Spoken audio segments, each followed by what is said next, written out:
Hi, I'm Brian and welcome to another episode of Hiking with me. Today we're doing the Lindley Trig point, which is my 45th trig point and also the 45th trig walk that I've done. We're going to Hartshill Park, just scooting around there, walking along the canal, going to the marina, then going to Lindley Trig point, which is not far from the proving ground, and also the Ordnance Survey Centre of England. We're going to be visiting St Chad's Church and basically just walking through the countryside and having a nice time on this autumnal day. So hopefully you'll enjoy it, and let's get going.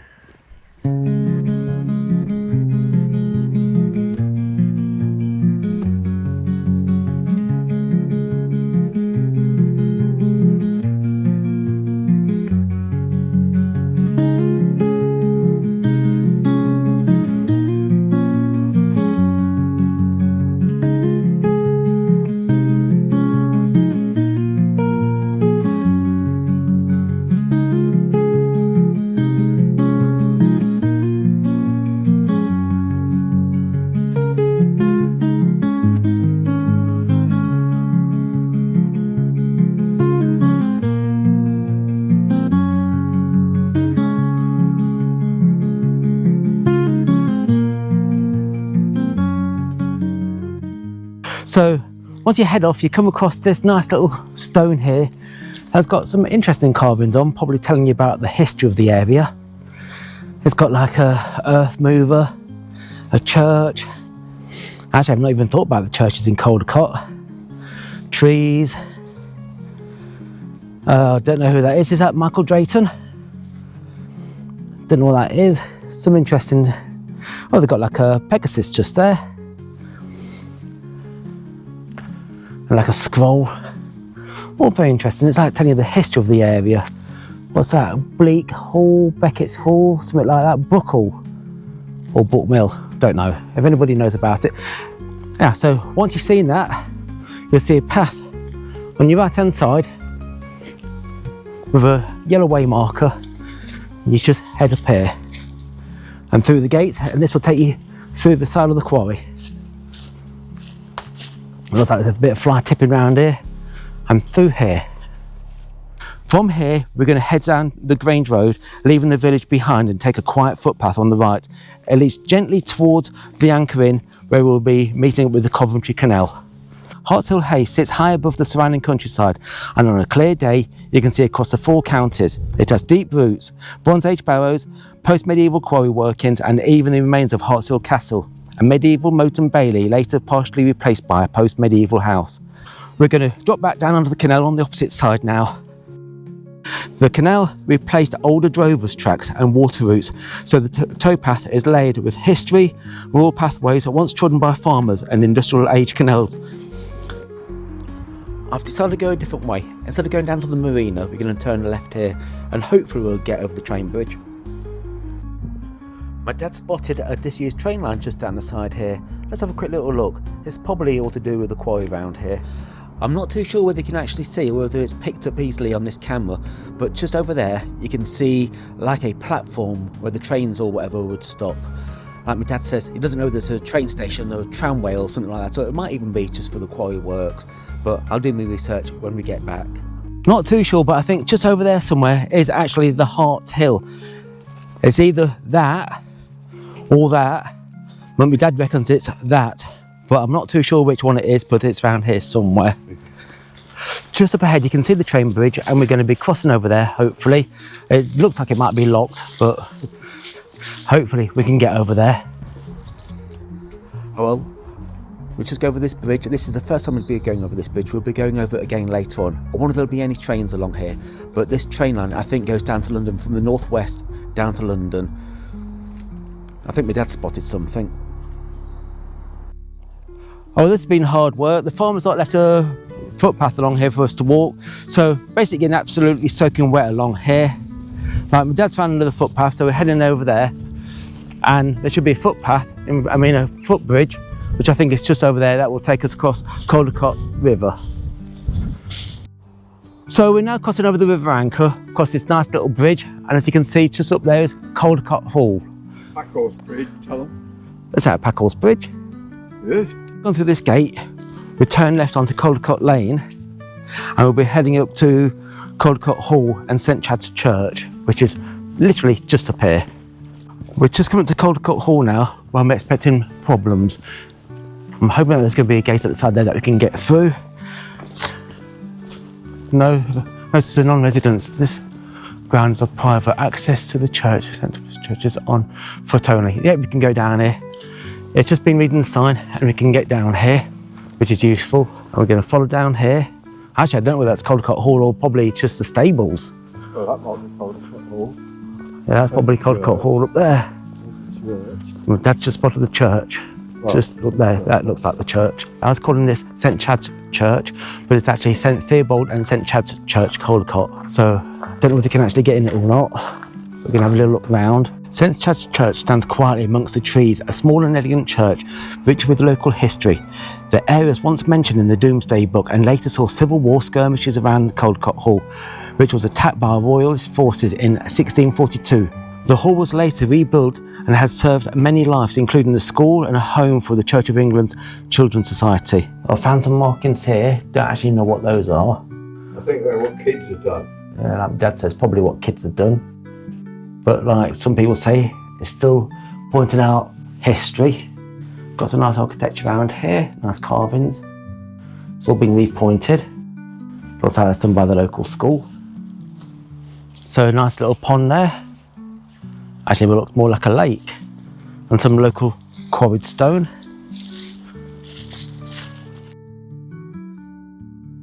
Once you've actually visited St Caldecote's Church and walked around the grounds, you leave there, crossing over the fields, you'll eventually come back up to Caldecote Lane, head north up there, and I say north, north-ish, to Caldecote Village Hall. And hopefully there, we should be able to get to another footpath that will eventually take us to Lindley Trig Point. Another nice old schoolhouse, 1898. Now somebody's property. So once you've gone past the old schoolhouse, you'll see a footpath going down the side of that and the old hall or whatever. It looks a little bit overgrown, but we're going to head down here. So head down here at the side of the village hall of the old schoolhouse. As you can see, it looks well overgrown. But we're going to be on Watling Street very shortly. Another impenetrable footpath. Luckily, I've got my dad with me and he's basically clearing all the weeds away and all the brambles.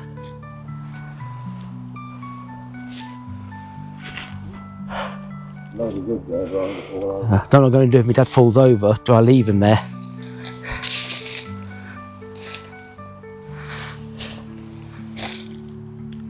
But once I get out, oh, Dad's hooked up.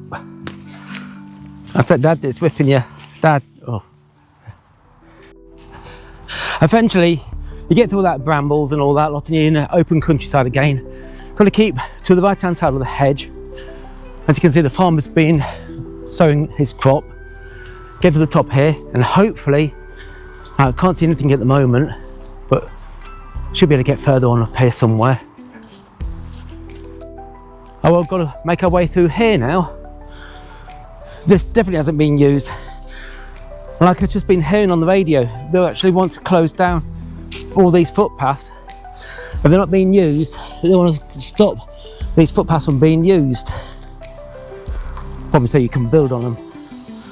And then just over there is where the trig point is.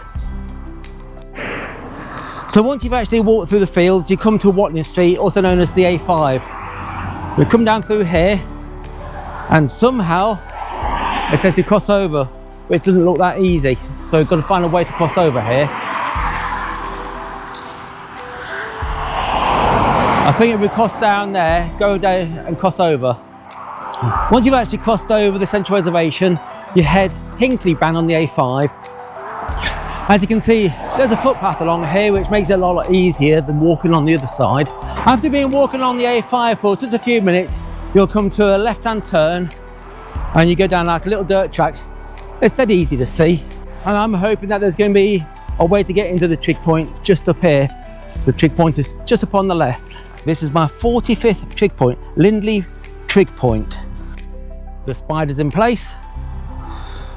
The plate's in place, S4296. It's in real good condition. Is that the tractors hit it in the bottom? Yeah, it looks like it's been hit several times. But it's actually nice to see one that's actually buried, because usually big. Yeah. But the scenery around here is relatively nice.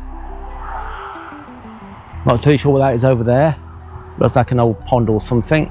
Yeah, it's more likely either a plane crash or a pond drop. Standing just above the fields, just over there lies Horiba, MIRA, the vehicle proving ground, and not far beyond that is the Ordnance Survey Centre of England, marking the very heart of the nation's mapping. The Trig Point itself is a place to pause and take the countryside, stretching towards the eastern and beyond. We're now on the A5, a road of profound history. This was a Roman highway connecting Dover and Rochester, and it still carries the weight of centuries. Trade, travel and military movement has passed here for nearly 2 millennia, and the route has shaped the surrounding settlements and landscape. So when you're walking along the A5, once you've gone past the figure of 8 roundabout, just near lamppost 56A19, you turn left, watch out you don't slip over, but the footpath takes you down here. As you can see, it's a well-trodden footpath, if not a little bit hard going underfoot. And this should take us back to the Anchor River, and we'll walk along the Anchor River, get back to Caldecote Road. Is it Caldecote Road? Nuneaton Road or whatever. So you know what, I'm going to put what it is at the bottom, and it will take us back to the car. So we're going to follow this now, and hopefully we won't get lost. Don't know what this is. It's obviously an old abandoned building, probably a crack den or something like that. Quite a good size. Let's have a quick little look inside.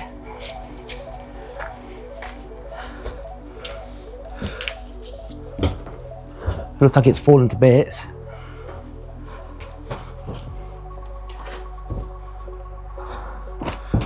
Actually, just noticed there's wooden floorboards all around there, and you can see some of them broken. This place used to be there. No idea. Motel.